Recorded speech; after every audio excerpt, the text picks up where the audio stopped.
No Ar, um programa que mostra, divulga e debate o terceiro setor, dando voz à solidariedade e construindo a cidadania. Observatório do Terceiro Setor, o olhar da cidadania, com Joel Scala. Olá, boa tarde. Começa agora mais um Observatório do Terceiro Setor, o olhar da cidadania.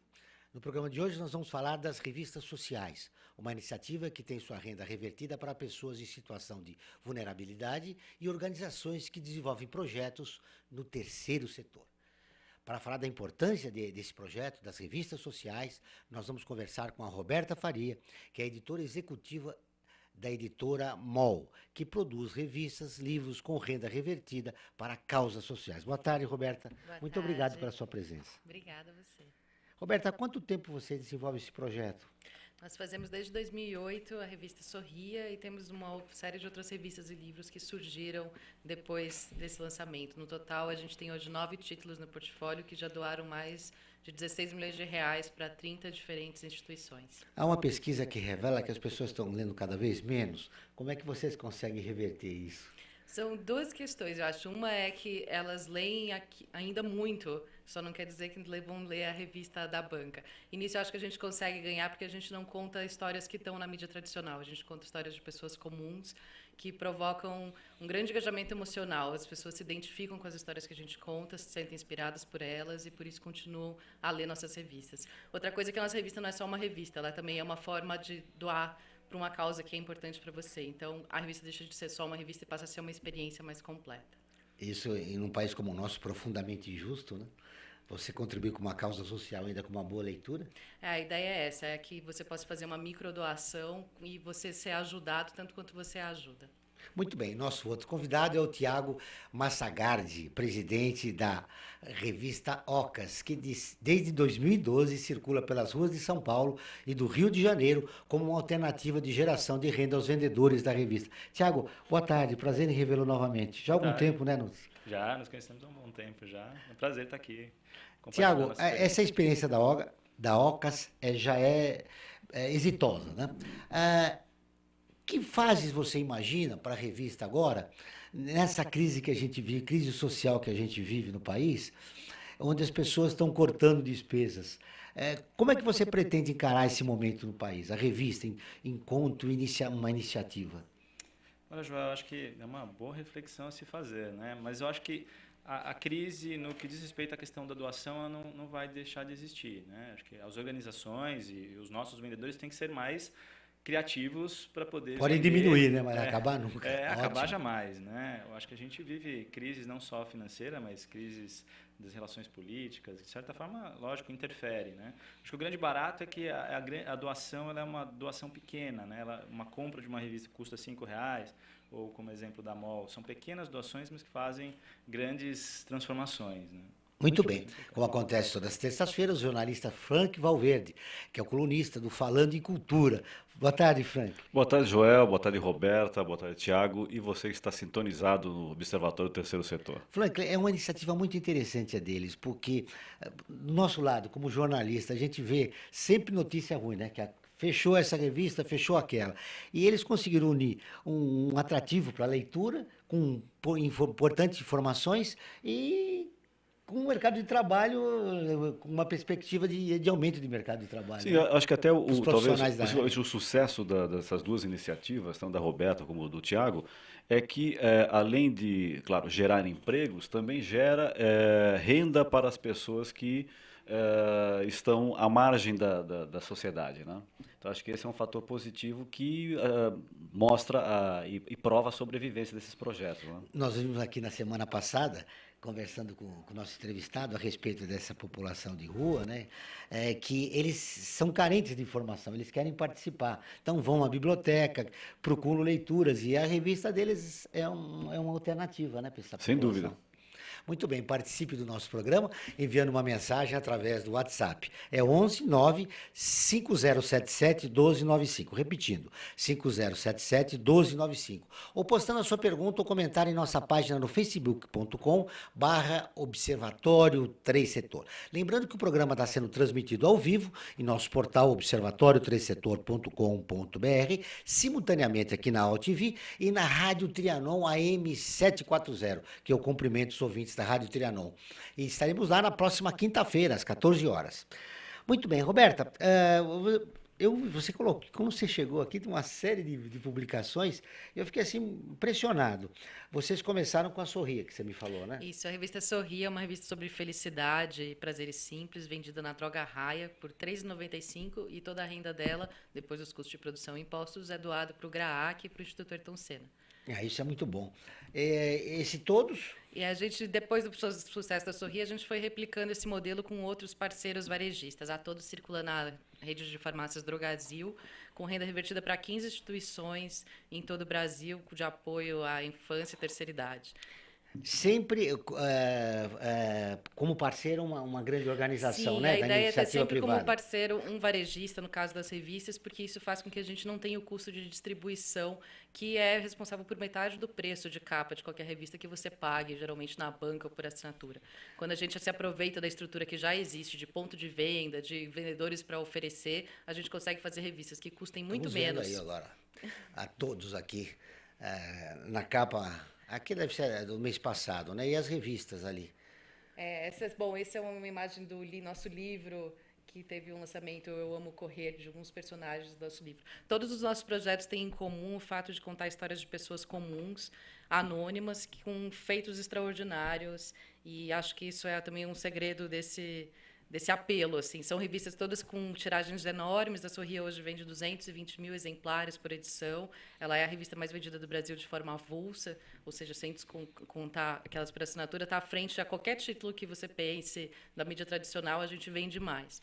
E acho que isso mostra que tem interesse, tem espaço para novos modelos de mídia, que tragam outro tipo de informação e outro tipo de benefício para a sociedade, que não seja só o dinheiro que você paga que vai para uma instituição, É verdade. uma empresa. Ô, Roberta, a população está carente, né, de boas práticas. Aí isso, inclusive, é uma semelhança com o observatório. Nós também divulgamos aqui as boas práticas do terceiro setor. Mas essa carência que a população tem de boas notícias, de pessoas que conseguem suplantar suas dificuldades financeiras e, enfim, se organizam para realizar algum projeto social, é muito importante. É incrível. A gente sempre fala que o nosso maior objetivo com o nosso conteúdo é provocar o eu também. Que alguém ler a revista e pensar, eu também sinto isso, eu também passei por isso, eu também acredito nisso. A gente é muito mais parecido do que diferente. Apesar desse momento de mundo em que a gente se separa por muitas convicções, a gente acredita que a gente ainda tem muito mais o que compartilhar. Além de seguir essa linha, o Tiago, a Ocas tem boas matérias aqui. Eu estou vendo a edição de junho, aqui com a Letícia Sabatella, sem censura. Pois é. A Ocas é um espaço onde as pessoas e os projetos sociais, o conteúdo dela é voltado para dar espaço para quem não tem voz ou quem quer dar a voz para alguma causa também. Então, ela serve como um mecanismo também de levar uma mensagem para o público, não só envolver os vendedores, que é quem é beneficiário desse projeto, mas eu costumo brincar, para os nossos vendedores, eu falo, bom, quem é beneficiário nesse projeto aqui? São os vendedores ou quem lê, né? Então, acho que no fundo a gente tem essa pegada também de levar um conteúdo de qualidade para o público que está lendo, para uma causa que é tão importante, ou causas, né? A última vez que nós conversamos, você estava só em São Paulo, agora você já tem um outro mercado, o Rio de Janeiro. São Paulo e Rio de Janeiro, exatamente. A revista é vendida aqui e no Rio de Janeiro. Como é que você construiu essa rede, né? São Paulo é até fácil, porque eu me lembro de uma vez que eu fui num dos museus de São Paulo e estava lá me oferecendo a revista. Falei, interessante e tal. Eu tinha acabado de te entrevistar. É na Pinacoteca de São Paulo. Sim. E agora lembrei, na Pinacoteca lá tinha alguém vendo. Agora, no Rio de Janeiro, como é que você administra essa rede? No Rio a gente tem um voluntário, né? A gente não tem um escritório lá. Aliás, a Ocas ela é feita exclusivamente por voluntários, então da editora, o fotógrafo, o diagramador, a pessoa que fica na sede uma parte do tempo dela, toda a equipe são voluntários. A gente tem um escritório, uma sede no Brás, que é cedida por uma organização parceira, que é a Rede Rua, e no Rio a gente conta com um grupo de voluntários que recebe essa revista e faz a distribuição para os vendedores lá, né? Então, esse é um pouco da logística. Aqui eles retiram a revista na própria sede e vão para os seus pontos fazer as suas vendas. Quais são os pontos mais importantes? Olha, via de regra, Joel, eles têm uma certa liberdade de transitar onde, obviamente, está vendendo. Então, onde tem público, eles estão. Mas, basicamente, eles procuram espaços culturais, onde museus, cinema, lugares onde tem uma certa movimentação de público jovem, universidades, mas é onde tem fila, né? Onde tem fila é mais fácil para eles venderem também e ajuda, né? E como tem a capa, ela também está sempre, ou a capa e a contracapa, ela procura estar sempre conectada com o que acontece na cidade. Então, por exemplo, a contracapa dessa edição que você está na mão é sobre a exposição do Picasso. Então, isso facilita com que eles também façam a venda da revista. Olha, pelo custo, é uma iniciativa muito interessante, Franklin, para incentivar a leitura, né? Numa população que não tinha acesso, né? Não, sem dúvida. E mais, né? Eu acompanho o trabalho da Ocas já há algum tempo, né? E o que tem que destacar também no caso da Ocas é que os próprios moradores em situação de risco, né? Como o pessoal chama, o que antigamente se chamava morador de rua, eles participam, inclusive, da elaboração da revista. E tem uma seção na qual eles escrevem. Esta aqui, por exemplo, Cabeça Sem Teto. É uma seção que eles escrevem. Tá? Claro, às vezes são entrevistados, às vezes eles escrevem, passa, evidente, às vezes por um trabalho de copy, né, no texto final, mas a produção é essencialmente feita pelos próprios vendedores da revista. Essa informação é muito importante. A população em situação de risco da cidade de São Paulo tem um espaço para colocar as suas opiniões e produzir uma reflexão para o resto da sociedade que desconhece o problema, né? Sim. E eles podem contar as histórias deles. Isso varia um pouco de edição para edição, mas em algumas situações a gente promove que eles contem suas histórias de qual é a relação dele com a revista, para que ele também seja empoderado e que outros vendedores vejam ele como um exemplo, né? Então, deve ser muito interessante essa reunião de pauta. Nós vamos para o intervalo e voltamos dentro de instantes. Observatório do Terceiro Setor. O olhar da cidadania.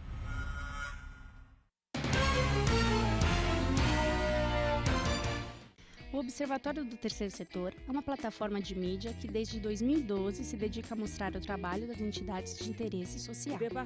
Durante esse tempo, mais de 1 milhão de pessoas acompanharam nossa atividade na divulgação de ações e campanhas das organizações sem fins lucrativos, mostrando as boas práticas nas áreas de saúde, educação, direitos humanos, meio ambiente e cultura, e o seu impacto na sociedade brasileira. Estamos presentes no rádio, às terças e quintas, às 14 horas, na rádio Trianon AM 740. E na TV, às quartas-feiras, à meia-noite, na TV aberta de São Paulo, nos canais 9 da NET, 8 da Vivo Fibra e 186 da Vivo. E na internet, com um portal e perfis no Facebook e no Instagram. Hoje, já contamos com um acervo de mais de 15 mil minutos de gravação, com cerca de 400 personagens que fazem a diferença no terceiro setor. E atingimos mais de 40 países. Observatório do Terceiro Setor, o olhar da cidadania. A FUNASP colabora com a USP nas relações entre fundações por meio de fóruns, simpósios, seminários, pesquisas e intercâmbio de informações, além do seu investimento na área social. Para melhores informações, entre no nosso site www.funasp.org.br.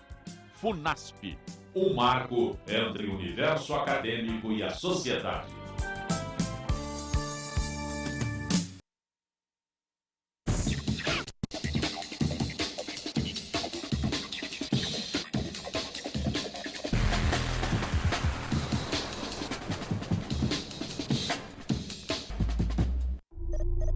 Internacionalizar a economia afeta o seu emprego? Para onde vai o Brasil? Ter opinião sem análise é só repetição. Repetição, repetição, repetição, repetição, repetição, repetição, repetição, repetição. Informação é importante. Análise é fundamental. Le Monde Diplomatique Brasil. Independente e crítico. A vida nos traz muitas conquistas, mostrando que todo conhecimento e esforço compensaram em cada detalhe, cada emoção. Estudar na FIA me fez crescer profissionalmente e a conquistar um objetivo maior, que foi a felicidade de ajudar meus filhos numa carreira brilhante. E a FIA compartilha esses sonhos com a melhor estrutura, corpo docente e networking que conduzem ao sucesso e à felicidade. FIA, sua maior conquista.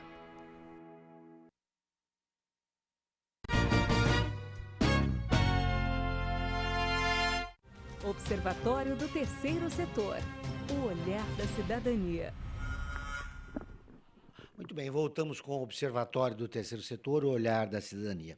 Ô, Flank, você tem uma pergunta aos nossos convidados? Sim, tem uma para o Tiago e uma para a Roberta. O Tiago, pelo que eu conheço do projeto da OCAS, os vendedores, eles não trabalham, digamos assim, para ficar com um emprego, né? Eles estão lá de passagem. A partir do momento que eles consigam, com a venda da revista, uma certa independência financeira, eles tocam a sua vida de forma independente, sem depender mais da OCAS. Você tem casos que você possa relatar sobre isso? Sim, a gente tem várias histórias, né? Na verdade, acho que é bom entender um pouco o modelo do negócio da revista para o público entender como é que, de fato, as pessoas geram renda a partir dela, né? Então, a revista ela é produzida por uma equipe, por voluntários, ela é vendida na sede para o vendedor que é cadastrado, a gente faz uma pequena entrevista com ele e ele compra a revista a R$2. Né? A partir dali, ele passa a vender a revista a R$5. Então, R$3 é o lucro da venda da revista sem intermediário que fica integralmente com o vendedor. A partir dali ele volta para retirar novas revistas e, óbvio, ele vai trabalhar como um empreendedor qualquer, né? Ele acumula, ele pode economizar e comprar mais revistas para vender mais e, assim, ele se torna um pequeno empreendedor do negócio que é a revista.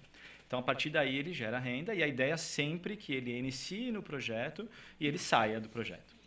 O nosso objetivo não é que ele permaneça no projeto, é que ele se torne independente. Não vendendo a revista ou com outra atividade. A ideia é que ele migre da OCAS para ser um profissional registrado numa empresa e etc. E aí a gente tem muitas histórias de sucesso. Por exemplo, tem uma que eu acho que é super emblemática, que é recente. Um vendedor, ele não tinha o estereótipo de um morador de rua, mas ele estava morando na rua e ele chegou, vendia lá suas 150 revistas e eu chegava para ele e falava, olha, você pode vender muito mais. Ele era super bem comunicativo, ele tinha uma comunicação, uma dicção muito boa. Ele falou, você pode vender mais, você pode conseguir mais para você sair do abrigo, ir para um quarto, ter a sua autonomia, porque no abrigo ele tem horário para chegar, então às vezes ele não consegue vender revista à noite. E aí ele falou assim, ele tinha problema com drogas, depois ele me contou a história, ele falou, Tiago, eu quero vender as 150 revistas porque eu sei que se eu comprar e vender mais, eu vou ter dinheiro na mão e vou voltar para a droga, eu estou me limpando. Alguns meses depois ele estava fazendo um curso de elétrica, ele prestou um concurso público para ser eletricista numa estrutura de uma prefeitura, ele passou e ele mudou para essa cidade. Então, a revista foi uma plataforma ali para ele ter uma condição mínima de sobrevivência, para poder comprar as coisas que ele achava para a necessidade básica dele, e dali ele conseguiu, de fato, se reestruturar e começou a reestabelecer suas conexões, que é isso que ele buscava, voltar para a cidade dele, e voltar para perto da família e por aí vai. Muito bem. Antes que a gente converse com a Roberta, você pergunte, Frank, nós vamos conferir agora a reportagem da nossa parceira de conteúdo, a Rádio ONU. A matéria de hoje é sobre o investimento em energia e desenvolvimento sustentável. Laura Gelbert, de Nova York, tem as informações. O Departamento de Assuntos Econômicos e Sociais da ONU está oferecendo $1 milhão para financiar atividades de capacitação em energia para o desenvolvimento sustentável. O tema desse ano é Energia para o Transporte Sustentável. O prazo para inscrições termina em 15 de agosto. O programa é chamado Impulsionando o Futuro que Queremos, reconhecendo liderança e práticas inovadoras em energia para o desenvolvimento sustentável. O financiamento é concedido a uma pessoa, instituição ou parceria com base em conquistas passadas ou atuais, com o objetivo de promover liderança e práticas inovadoras para enfrentar o desafio global de energia. O programa está sendo implementado por um período inicial de 5 anos, de 2014 a 2019. A iniciativa é financiada exclusivamente por contribuições extra-orçamentárias. As doações iniciais foram fornecidas pela Comissão do Fundo de Energia da China. Da Rádio ONU em Nova York, Laura Gelbert. Muito bem. É o que nós queremos, né? Desenvolvimento sustentável. Agora precisa sensibilizar quem tem o capital, né? Para que isso se realize, né, Roberta? Pois é, eu acho que o que a gente conseguiu fazer com as revistas sociais foi encontrar uma maneira de fazer parceria com as empresas, de modo que todo mundo faz aquilo que sabe fazer melhor dentro desse projeto. Então, as ONGs estão lá trabalhando pela causa, a gente está produzindo conteúdo, que como editora é o que a gente faz, e a gente tem sempre um parceiro varejista que vai vender a revista para os seus clientes finais. O legal é que a gente usa aí a estrutura dele de distribuição, o ponto de venda, a força de venda de vendedores super engajados, e aí para os próprios vendedores é a oportunidade de fazer uma ação social no seu trabalho do dia a dia. Então, a gente não cria um novo custo para a empresa, ela não precisa investir nada, e a gente consegue, assim, uma capilaridade para vender muita revista. Como são escolhidos os projetos sociais que vocês apoiam? A gente busca sempre, primeiro, projetos que passem por um crivo burocrático de serem projetos auditados e que tenham um monte de respaldo social, já que já tenham representatividade, e a gente tenta casar esses projetos com aquilo que é o interesse daquele público para quem a gente vai vender a revista. Então, no caso, por exemplo, da nossa revista O Que Tem Para Jantar, que é uma revista de receitas que vende numa rede de supermercados, o Saint-Marché, a gente doa o dinheiro para o Banco de Alimentos, que é uma ONG ligada à alimentação. No caso do nosso livro, Eu Amo Bike, por exemplo, que é um livro que tem renda revertida, que fala sobre bicicleta e mobilidade urbana, a gente reverte a renda para 3 instituições de mobilidade urbana. E assim por diante. A gente sempre tenta escolher instituições que tenham a ver com o próprio conteúdo, porque isso também vai ser a causa de quem está comprando. Roberta, eu estou vendo que você tem Eu Amo Bike, Eu Amo Correr, Eu Amo Viajar. É uma Como é que são série elaborados? Como é que são elaborados esses livros aí? Essa é uma série bem legal. A gente queria encontrar uma maneira de fazer outros projetos com renda revertida que não dependesse só do varejo, que a gente pudesse também ter parceria com a indústria e com outros setores. Então, a gente criou essa coleção que chama Eu Amo. A gente tem hoje 3 títulos, está para lançar agora o Eu Amo Comida também. Eles falam de paixões nacionais dos brasileiros. Todos os livros têm a mesma estrutura, que traz 50 histórias de brasileiros no país inteiro que são apaixonados por aquele tema, e a gente conta um pouco como eles se relacionam. Então, e quem são essas pessoas que 50 ciclistas. Você tem que produz o conteúdo, a gente tem uma equipe da editora bem grande, cada livro participa mais ou menos 50 pessoas no Brasil inteiro, entre repórteres, fotógrafos, para a gente descobrir histórias bem anônimas de todos os cantos do país. Essa da bike é interessante porque é uma liga, inclusive, com uma pauta atual, né? Super, cheio de apaixonados. É uma saída para o trânsito caótico que a gente tem na cidade, é você usar bike. Até a prefeitura atual criou uma certa infraestrutura, sim, né? Inclusive o prefeito assina a orelha do livro, enfim, do nosso segundo. Ele foi tão bem o bike que a gente fez um outro chamado Eu Sou a Mudança, que conta histórias de empreendedores de bicicleta. Então também é um livro que reverte renda para 3 instituições de mobilidade. Todos tiveram apoio de uma marca que se associa com o tema também, no caso do Eu Amo Bike, é o Itaú. É isso, então, despertar o assunto da mobilidade na nossa cidade, que é um terror, né? Sim, ninguém anda, né? Muito bem, parabéns pela iniciativa. Agora nós vamos falando de cultura, né, Franklin? Conversamos sobre tudo, sobre a mobilidade, sobre as revistas sociais e agora as novidades da cultura. Franklin Valverde. Vamos lá, eu tenho 2 dicas para os nossos espectadores e ouvintes. A primeira delas é Haiti Somos Nós. Tá? É um espetáculo que foi organizado pelo grupo Sátiros, pela companhia Os Sátiros, que ele reuniu uma série de imigrantes haitianos, produziram uma peça teatral e vai ter a participação de 2 atrizes, a Letícia Sabatella e a Maria Caçadeval, além do ator Pascoal da Conceição.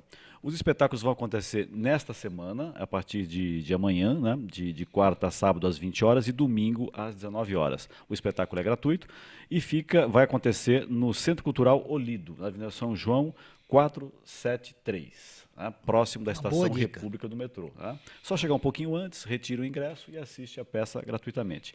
E a outra dica, né, acho que você que gosta de cinema, você vai gostar, que é Retrospectiva Glauber Rocha. Tá bom. Este mês aqui, no dia 22 de agosto, vai completar 35 anos de morte do nosso grande gênio do cinema brasileiro, que é o Glauber Rocha. E durante este mês... Polêmico, né? Polêmico, extremamente polêmico. Né? E um gênio, né? Acho que um gênio do cinema mundial, não só brasileiro. E a Cinemateca vai fazer uma apresentação, está fazendo, aliás, né, já começou. Essa mostra vai até o dia 21 de agosto, né, na véspera do aniversário de morte do Glauber, com a exibição dos grandes clássicos dele, né, Deus e o Diabo na Terra do Sol, Terra em Transe, O Dragão da Maldade contra o Santo Guerreiro, A Idade da Terra, e também, você deve lembrar, né, uma série de programas, né, participações, melhor dizendo, do Glauber Rocha, no programa Abertura da TV Tupi. Na TV Lembra? Tupi, Em 79, ele exatamente. aparecia, né? Então, para quem tem interesse e quer acompanhar a cinematografia do grande Glauber Rocha, a Cinemateca fica no Largo Senador Raul Cardoso, 207, na Vila Clementino, próximo da Vila Mariana. E para encerrar, né, já que a gente falou de Glauber Rocha, né, eu trouxe aqui para mostrar para vocês que tem um livro novo sendo lançado, Glauber Rocha, Cinema, Estética e Revolução, um livro que foi escrito pelo professor e crítico de cinema Humberto Pereira da Silva. Humberto Pereira da Silva lançou esse livro aqui sobre o Glauber Rocha, que mostra todo o panorama, desde os seus primeiros filmes, no Barra Vento, o Cinema Novo, até o seu falecimento. O lançamento da Paco Editorial. É imperdível. Você sabe que a respeito do Glauber Rocha, eu me lembro que ele quis fazer um documentário do pintor de Cavalcante quando ele morreu. Sim. E foi uma polêmica, aquilo ficou, porque ele chegou, a família protestou porque era o enterro do de Cavalcante e tal. E esse documentário até hoje eu não vi. Você sabe, por acaso você conhece esse documentário? Não, ele conseguiu finalizar, né? Quer dizer, teve toda aquela polêmica e inclusive chegou a ser premiado no exterior. Né? Foi premiado no exterior. Se não me falha a memória, em Cannes. Muito bem, esse eu não consegui ver, mas a repercussão ele sempre foi um homem, como eu disse, polêmico, porque tudo que ele se envolvia despertava a curiosidade da população em geral. Mas tem um outro documentário dele, chama-se Maranhão 66, que foi um documentário que mostrou a posse do José Sarney como governador no seu primeiro mandato.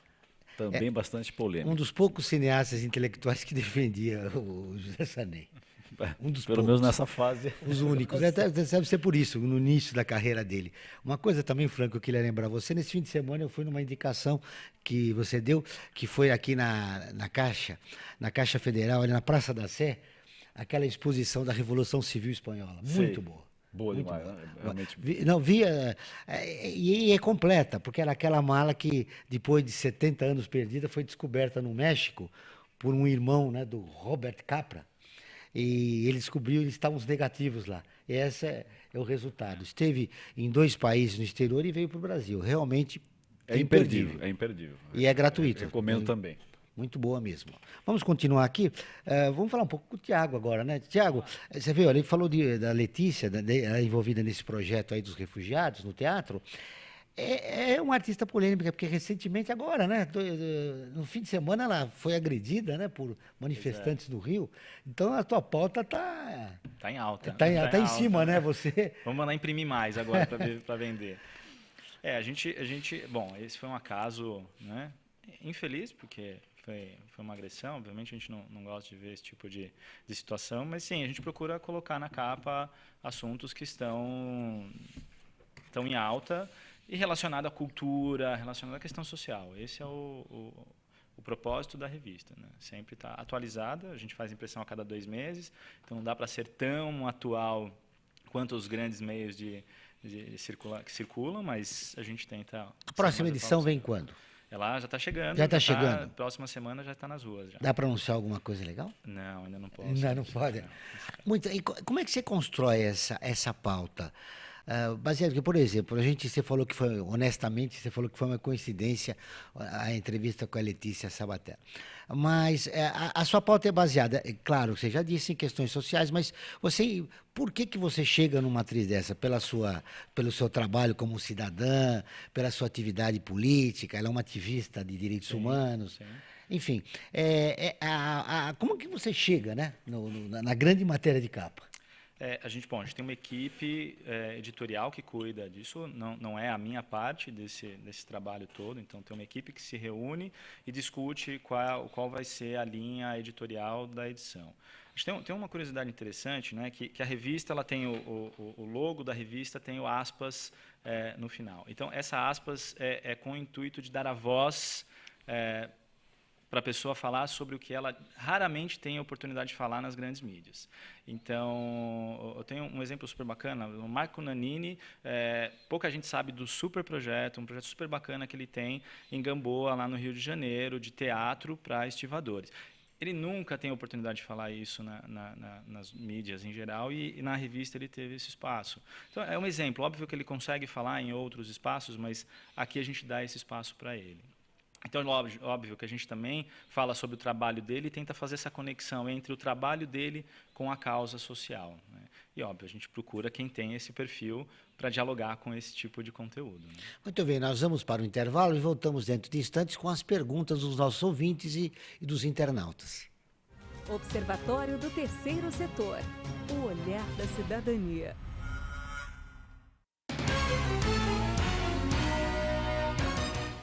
O Observatório do Terceiro Setor é uma plataforma de mídia que desde 2012 se dedica a mostrar o trabalho das entidades de interesse social. Durante esse tempo, mais de 1 milhão de pessoas acompanharam nossa atividade na divulgação de ações e campanhas das organizações sem fins lucrativos, mostrando as boas práticas nas áreas de saúde, educação, direitos humanos, meio ambiente e cultura, e o seu impacto na sociedade brasileira. Estamos presentes no rádio, às terças e quintas, às 14 horas, na rádio Trianon AM 740. E na TV, às quartas-feiras, à meia-noite, na TV aberta de São Paulo, nos canais 9 da NET, 8 da Vivo Fibra e 186 da Vivo. E na internet, com um portal e perfis no Facebook e no Instagram. Hoje, já contamos com um acervo de mais de 15 mil minutos de gravação, com cerca de 400 personagens que fazem a diferença no terceiro setor. E atingimos mais de 40 países. Observatório do Terceiro Setor, o olhar da cidadania. A FUNASP colabora com a USP nas relações entre fundações por meio de fóruns, simpósios, seminários, pesquisas e intercâmbio de informações, além do seu investimento na área social. Para melhores informações, entre no nosso site www.funasp.org.br. FUNASP, um marco entre o universo acadêmico e a sociedade.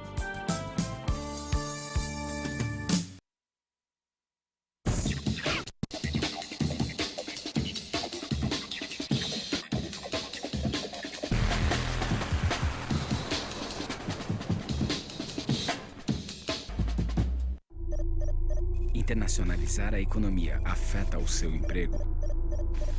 Para onde vai o Brasil?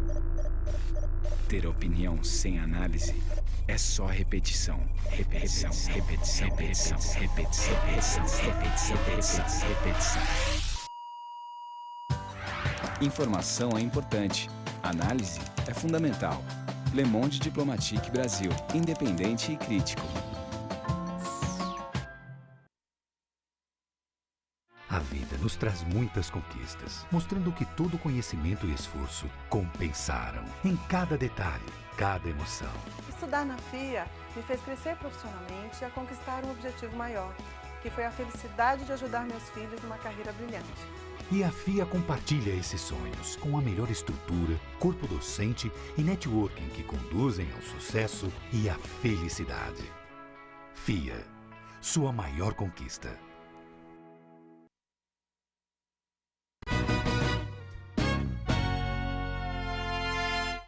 Observatório do Terceiro Setor. O olhar da cidadania. Muito bem, voltamos com o Observatório do Terceiro Setor, o olhar da cidadania. Antes da participação dos nossos ouvintes e internautas, nós vamos conferir as notícias do Observatório. O SESC está promovendo um curso sobre mobilização de recursos no terceiro setor.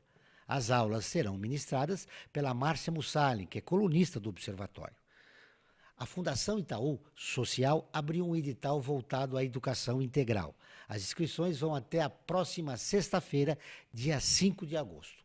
Para ver essas e outras notícias, acesse o portal observatório3setor.com.br ou o nosso Facebook, facebook.com/Observatório 3 Setor. Muito bem. Agora, tem mais uma notícia. O Observatório Terceiro Setor elaborou uma lista com entidades que se dedicam aos 10 temas divulgados ao longo da nossa campanha Eu Me Importo. A cada programa, estamos divulgando ONGs que realizam trabalhos importantes para a sociedade. Hoje vamos dar destaque às ONGs Peludos da Rua, de Maricá, no Rio de Janeiro. Um abraço a vocês que realizam esse projeto em Maricá, no Rio. Ela realiza um trabalho voluntário reabilitando animais em situação de risco e promovendo adoção responsável com apoio de amigos e doações de pessoas sensibilizadas à causa. O grupo Vida Brasil, de São Paulo, que realiza 3 projetos focados na população idosa, como residência para idosos, atendimento domiciliar e oferece também fisioterapia e psicologia e também serviço social. Para que sua instituição seja divulgada aqui, no nosso programa, mande o nome, onde atua, na cidade, no estado, e um resumo do trabalho realizado. O Observatório do Terceiro Setor faz questão de divulgar o seu trabalho, sobretudo se você é pequeno e média organização de interesse social. Assim, agora vamos com as perguntas dos nossos ouvintes e espectadores. Otávio Reis, de Vinhedo, muito bem. Os convidados já tiveram dificuldades para arrumar patrocinadores. Essa é a palavra mágica, né, Roberto? Patrocinador para manter o projeto. Você teve muita dificuldade? Sim, nas revistas hoje a gente não tem patrocínio nenhum. A gente não consegue competir com o mercado tradicional de mídia. Então, a nossa solução foi criar um modelo em que a gente não depende disso. Então, a gente vende as revistas, desconta parte do custo de produção e doa a diferença. Se a gente fosse 100% patrocinado, a gente poderia doar 100%, mas esse não é o caso. A gente já teve momentos passados de uma época de mais alegria econômica, era mais fácil, mas com hoje a gente não consegue competir mesmo com a internet, com os outros meios que vieram roubando dinheiro da mídia impressa, e, enfim, as tiragens caíram no mercado em geral, então não dá realmente. Para tentar fazer um projeto ser realizado via publicidade é um tiro no pé. Você falou que as tiragens caíram, mas no caso de vocês... No nosso caso, não, elas cresceram, mas como o mercado em geral caiu, o dinheiro que vai para a mídia impressa também caiu, proporcionalmente ou até mais. Então, hoje é muito difícil mesmo você competir. A gente bate em todas as portas de agências, parou já de fazer isso, mas a gente já fez muito isso, e na verdade o que a gente ouve é sempre, a gente já colocou todo o dinheiro no futebol da Globo, não vai dar para a gente apoiar esse projeto de vocês que é tão pequenininho, então a gente não consegue, a gente precisa criar outros meios que não dependam. Que falta de criatividade, né? É um público que começa aumentando e eles se voltam só para a fatia maior. Tiago. Eu diria para o Otávio que as dificuldades são todas, né? Captar recursos, levantar fundos com iniciativa privada já é um desafio por si só. Você conhece, sabe o terceiro setor, né? Quem está envolvido sabe o quão difícil mas para uma causa com um morador de rua, no nosso caso, se torna mais difícil. A gente já chegou a ter casos de empresa que fornecia material para a gente propôs fazer uma página de anúncio e eles falaram, não, a gente não quer estar associado com um morador de rua. Essas foram as palavras dessa empresa que topou ajudar porque tinha uma relação com voluntários, mas que não queria se associar com um morador de rua. Não queria ter a imagem dela vinculada com o morador de rua. Então, existe um preconceito também muito forte que acaba impedindo e dificultando esse trabalho. Agora, se você chega nessa empresa e fala, você tem responsabilidade social? Não, eu tenho. Nós não temos responsabilidade. Mas, claro, ela estende esse preconceito quando ela poderia contribuir, né? De fato. Sim, até para acabar com o preconceito, né? Exato. Joel, a gente percebe que uma forma da gente conseguir esses apoios, isso vale como dica para o Otávio e para as instituições em geral, é que a gente não adianta só passar o chapéu, você precisa oferecer algo em troca. Então, isso foi o que a gente conseguiu, tem feito hoje, por exemplo, com os livros. A gente empresa patrocina uma tiragem do livro, mas a gente faz uma tiragem que vai para a livraria com renda revertida, mas a gente faz uma outra com a cor da capa dela, com a mensagem do presidente dela, que ela pode usar de brinde institucional. Então, a gente cria contrapartidas que sejam de interesse, que tenham o valor daquele patrocínio que está sendo dado. Só passar o chapéu não funciona mais. Olha que interessante, a Roberta está levando um aspecto muito importante. Daqui a pouco, as empresas já começam a se preocupar no final do ano, para que, olha, que eu dou de brinde. Apesar da crise, a gente tem que registrar e tal, sobretudo para dar para os principais clientes. Tá aí Esse uma é um excelente caminho, é trabalhar na verba do brinde institucional em vez de tentar a verba da responsabilidade social. A gente tentar abraçar outros caminhos para chegar no dinheiro, oferecendo algo em troca que seja de valor. E está contribuindo com um projeto social. Sim. Olha que coisa boa. Sim. A Juliana Alves, de Cotia. Obrigado, Juliana. Um abraço ao pessoal de Cotia. Eu conheço a Ocas e gosto muito. Como podemos trabalhar ou ajudar a revista? Olha já. A Juliana lá de Cotia gosta da Ocas. Bom, a gente recebe muita demanda e muita gente querendo fazer o trabalho voluntário, principalmente ajudando a escrever a revista. Obviamente, a revista tem uma limitação, não dá para a gente abraçar e acolher todos que têm interesse em escrever. O que a gente pede é entrar no nosso site, tem um link lá para ser voluntário, escrever, manda um currículo, se a ideia é escrever na revista, onde trabalhou, que tipo de matérias escreveu, e aí a nossa equipe que cuida da edição seleciona, e quando precisa a gente entra em contato. Ou na sede, tem muita coisa a se fazer, né? Dá para a gente organizar, tem controle das vendas que a gente precisa lançar num sistema. Existe uma série de atividades, mas tudo isso dá para fazer pelo site, é o www.ocas.org.br. Tá aí, Juliana, você pode contribuir, é só entrar lá nesse endereço eletrônico que o Tiago disse e contribuir. Não, você trabalha com voluntários, Roberta? Não, na revista não. Na revista não. Só, na verdade, em todos os nossos produtos. A gente não é uma ONG, a gente é uma empresa mesmo. Então, todos os nossos funcionários são registrados, todos os nossos colaboradores são pagos regularmente. Que bom. O Mário Rossi, de Itaquera, esse agora é o extremo da Zona Leste. A crise no país afetou o trabalho das revistas, Roberta? Na verdade, a gente tem crescido em vez de caído, e a gente percebe que a gente tem ainda... A revista tradicional numa banca hoje, a média de preço é R$14. As nossas revistas custam, em média, R$3, então R$3,90. Então, a gente consegue ser uma solução para quem quer continuar consumindo e quem quer continuar doando, mas que não tem dinheiro. Então, a gente realmente se esforça para fazer um produto que seja o dinheiro do troco. E aí, com isso, a gente tem crescido na contramão do mercado. Mas a gente vê, de fato, que no mercado, em geral, as tiragens têm caído. No caso da Sorria, que é vendida nas farmácias da Drogasil, ela também está na banca? Não, só lá? Não, só Essa é a exclusividade da Drogasil? Sim. Ah, tá. A banca acaba consumindo metade do valor de capa, então a gente não conseguiria realizar a doação se a gente estivesse na banca. Então, encontraram um bom parceiro, né? Porque a rede da Drogasil é muito grande, né? E vocês divulgam, né? Estamos falando da Drogasil agora aqui. É Drogasil e Droga Raia, né? Droga Essa aqui é da Raia, Raia e a Drogasil, são as duas redes de farmácias que pertencem ao mesmo grupo, deve ser. Sim, né? são o mesmo grupo.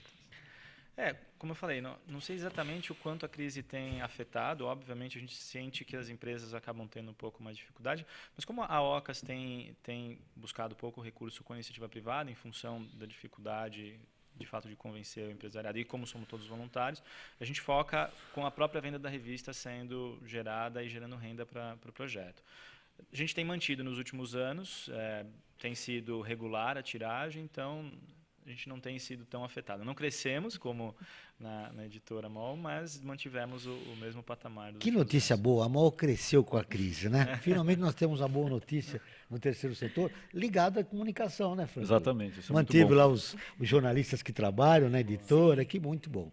A Paula Galeano, de Sorocaba, um abraço a você, Sorocaba, uma cidade muito bonita. Esse trabalho com moradores de rua do Ocas pode ser feito com refugiados? Olha que pergunta interessante. Pode. Porque os refugiados precisam se integrar na nossa sociedade, né? Sim, precisam trabalhar e tal. Existe uma barreira que é o idioma, né? Porque ele precisa vender e precisa se comunicar em português.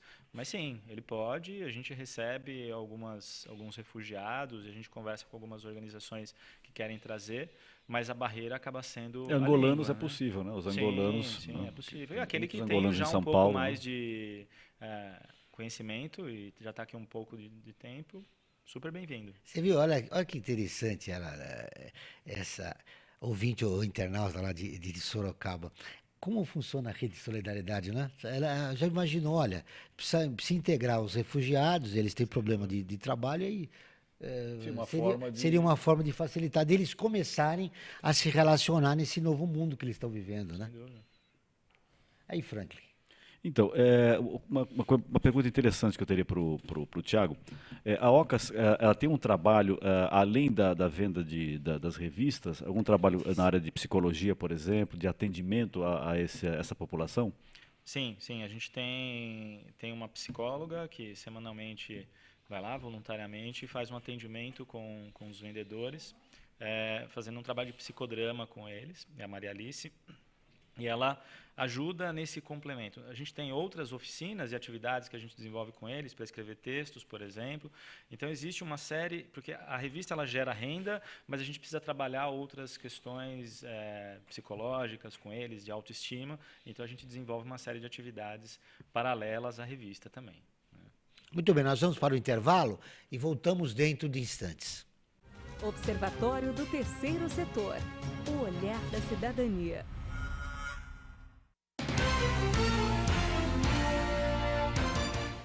O Observatório do Terceiro Setor é uma plataforma de mídia que desde 2012 se dedica a mostrar o trabalho das entidades de interesse social. Durante esse tempo, mais de 1 milhão de pessoas acompanharam nossa atividade na divulgação de ações e campanhas das organizações sem fins lucrativos, mostrando as boas práticas nas áreas de saúde, educação, direitos humanos, meio ambiente e cultura, e o seu impacto na sociedade brasileira. Estamos presentes no rádio, às terças e quintas, às 14 horas, na rádio Trianon AM 740. E na TV, às quartas-feiras, à meia-noite, na TV aberta de São Paulo, nos canais 9 da NET, 8 da Vivo Fibra e 186 da Vivo. E na internet, com um portal e perfis no Facebook e no Instagram. Hoje, já contamos com um acervo de mais de 15 mil minutos de gravação, com cerca de 400 personagens que fazem a diferença no terceiro setor. E atingimos mais de 40 países. Observatório do Terceiro Setor, o olhar da cidadania. A FUNASP colabora com a USP nas relações entre fundações por meio de fóruns, simpósios, seminários, pesquisas e intercâmbio de informações, além do seu investimento na área social. Para melhores informações, entre no nosso site www.funasp.org.br. FUNASP, um marco entre o universo acadêmico e a sociedade.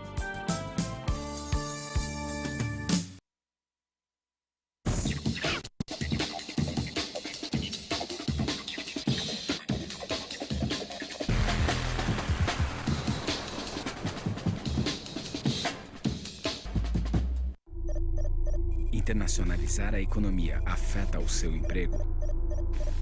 Para onde vai o Brasil? Ter opinião sem análise é só repetição. Repetição, repetição, repetição, repetição, repetição, repetição, repetição, repetição. Informação é importante. Análise é fundamental. Le Monde Diplomatique Brasil. Independente e crítico.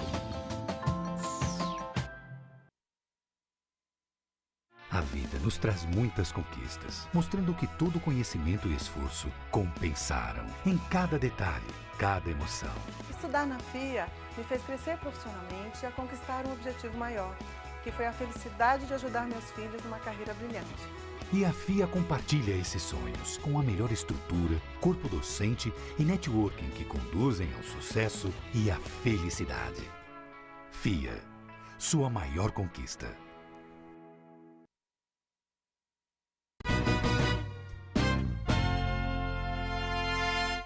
Observatório do Terceiro Setor.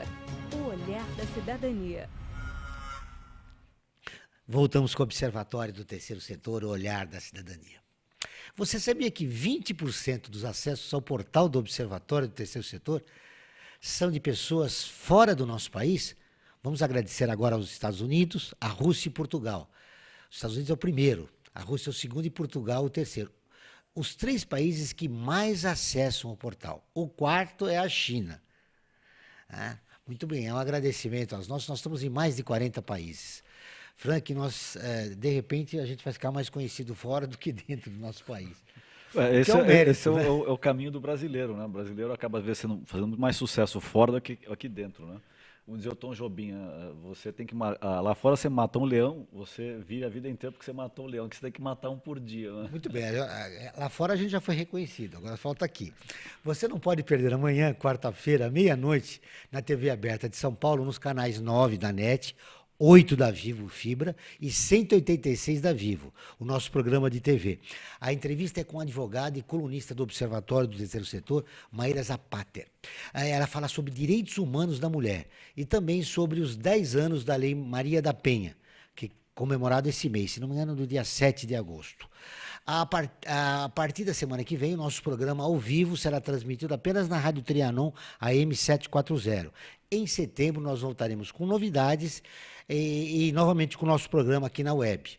Todos os programas que você pode assistir a partir da semana que vem não serão ao vivo, serão gravados. Então aí compromete a participação do ouvinte. Mas em setembro, logo, depois das eleições, ali a gente já volta ao vivo falando com vocês. Muito bem, Roberto, a gente conversava aqui, você me falava que é jornalista, né? Como é que surgiu a ideia desse projeto? É muito interessante. Eu e irmão, nós somos em 5 sócios. A gente sempre quis fazer alguma coisa que fosse mais do que pagar só as contas. A gente queria algum trabalho que tivesse um significado maior. E o trabalho na mídia tradicional, quando a gente começou, já faz mais de 10 anos, enfim, mas já vinha caindo as oportunidades e diminuindo o jeito que você tem de criar coisas dentro de estruturas antigas e grandes, né? As grandes empresas de mídia são muito grandes, né, para você poder fazer diferença de fato. Então a gente saiu do mercado tradicional e abriu essa empresa com vontade, que é a Editora MOL, com vontade de fazer algo mais significativo, e a revista Sorria foi a nossa primeira tentativa de fazer isso, deu muito certo, e desde então a gente vem criando outros projetos. Criou uma nova mídia e produzindo e escrevendo matérias que fazem algum sentido, que dão uma satisfação pessoal. Satisfação, né? Esse era nosso, como jornalistas, era o que a gente mais queria, era poder contar histórias que a gente não via ninguém mais contando. E a gente também queria que tivesse um retorno, porque a gente não se conformava também com o fato de ter tantas camadas envolvendo se pagar tão caro por um produto e ele só beneficiar uma família proprietária e não a sociedade em geral. Como nós, enfim, a maioria de nós estudou em universidades públicas e sente a obrigação de devolver para a sociedade o que a gente recebeu. Muito bem, olha, você viu, nessa fase neoliberal que o mundo vive, Franklin, é possível a gente buscar um pouco de idealismo, né? Profissionais que gostam de fazer diferença, né, com o seu trabalho. E eu gostaria de saber da Roberta, se tem algum retorno da grande mídia com relação aos livros que a MOL lança, né? Porque isso vai, com certeza, para a grande mídia também para ser divulgado. Qual a recepção que a grande mídia dá aos produtos da MOL? Bom, hoje em dia tem pouco espaço para falar de livros em geral, assim, né? Na grande verdade. Mídia, mas a gente conseguiu com todos eles uma boa divulgação, assim, nas revistas do gênero. Então, por exemplo, Eu Amo Viajar saiu nas revistas de maioria das mais nas segmentadas, turismo, né? Mais nas segmentadas mesmo do que no. E os livros, enfim, eles têm uma tiragem muito menor comparado ao que são as revistas. As revistas a gente fala tem 200 mil exemplares por edição. Nos livros, a gente está falando de 5 mil, é um número bem mais restrito. Mas eles estão à venda em todas as livrarias, nas bancas de revista, e tem um resultado muito legal de, principalmente, espalhar essas paixões e mostrar o trabalho dessas ONGs pequenas que atuam com essas causas, por exemplo, a mobilidade urbana. Mesmo porque 60% do terceiro setor é formado por pequenas e médias organizações de interesse social. E esse trabalho é fundamental que seja divulgado para, inclusive, estimular, né, outras pessoas que querem realizar projetos sociais e se imaginam impotentes, né, diante de tantas exigências que se tem para se abrir uma ONG. E isso é muito importante, né? A gente trabalha hoje assim, com os ONGs das menores às maiores. A gente tem asilos que atendem 20 pessoas que a gente beneficia com uma revista, e a gente tem grandes instituições como o Instituto Ayrton Senna, a GRAA, que é a ACD, também no meio. O que a gente pede de todas é, enfim, que a gente possa sempre acompanhar o uso dos recursos, e a gente faz uma auditoria de todo esse processo. Todo o nosso trabalho é auditado. Mas a gente consegue desde uma instituição pequena como um asilo, você conseguir recurso para reformar uma sala, trocar um telhado, às vezes é muito mais significativo. Claro. Olha, quase no finalzinho do nosso programa nós estamos, Roberta, e eu queria te fazer uma última pergunta, até serve para a gente fechar nossa entrevista. Primeiro, foi um prazer conhecê-la. conte com o Observatório para divulgar o teu trabalho, obrigada. viu? E você voltará outras vezes aqui para conversar sobre as iniciativas que a MOL faz, tá? Muito obrigada, Parabéns Joel. a você e aos seus sócios, né? A São gente que 5. agradece. Sim. Muito bem. Que matéria te deu mais satisfação, que você falou, puxa, que bom, eu consegui botar o calor humano que tanto falta, né, nesse país, e sobretudo na grande mídia, que é um pouco sensível, né? No caso da mídia impressa, sobretudo. Que matéria? Eu gosto muito das matérias de capa que a gente faz que contam histórias de pessoas que recomeçaram a vida, que saíram do zero e conseguiram. Na nossa edição número 2, eu lembro especialmente que era a matéria de capa era sobre recomeço. Quem perdeu tudo e conseguiu dar a volta por cima são pessoas anônimas e que mexeu muito com a gente fazer essa matéria. Assim, foi algo que a gente se emocionou durante e depois, e também vendo o retorno das pessoas que compram a revista e leem e se mostram depois emocionadas. Tiago, novamente prazer te ver, parabéns pelo teu trabalho, conte com o Observatório e não suma, né? Vem contando as etapas da OCA. Já está no Rio de Janeiro, espero que a próxima matéria você vai estar em Brasília e outros estados, né? Quem sabe, né? Mas então, fechamos nossa entrevista. O que mais importante você gostaria de divulgar que nós não falamos? Olha, João, eu convido os ouvintes e quem está assistindo aí a acessar o nosso portal. Quem está fora de São Paulo pode adquirir a revista através da assinatura, né? E essa assinatura, caso conheça algum vendedor, ele pode destinar uma parte da assinatura para o vendedor. Caso ele não conheça, esse recurso fica com a instituição e a gente faz toda a impressão do material e é uma forma de contribuir, né? Para quem está fora de São Paulo, mesmo para quem está em São Paulo, são 12 milhões de habitantes, a chance dele cruzar um vendedor talvez não sejam tão grande, mesmo assim a gente estimula os assinantes a comprarem as revistas com os nossos vendedores. Então acho que é uma forma de ajudar e colaborar com o desenvolvimento do nosso projeto. E vocês que acompanham nosso programa, fiquem atentos às iniciativas das revistas sociais e participe de alguma forma, ou comprando a revista ou se cadastrando para contribuir com alguma matéria. Frank, finalmente terminamos mais um programa. Semana que vem estamos de volta aqui com mais dicas. Muito bem. O observador... Acho que dá tempo, sim. Muito bem, vamos terminar com uma poesia do Vinícius de Moraes, a poética. De manhã escureço, de dia tardo, de noite anoiteço. De noite ardo. A oeste a morte, contra quem vivo, do sul cativo. Oeste é meu norte. Outros que contem, passo a passo. Eu morro ontem, nasço amanhã, onde há espaço. Meu tempo é quando? Boa tarde. Você acabou de ouvir um programa que mostra, divulga e debate o terceiro setor, dando voz à solidariedade e construindo a cidadania. Observatório do Terceiro Setor. O olhar da cidadania. Com Joel Scala.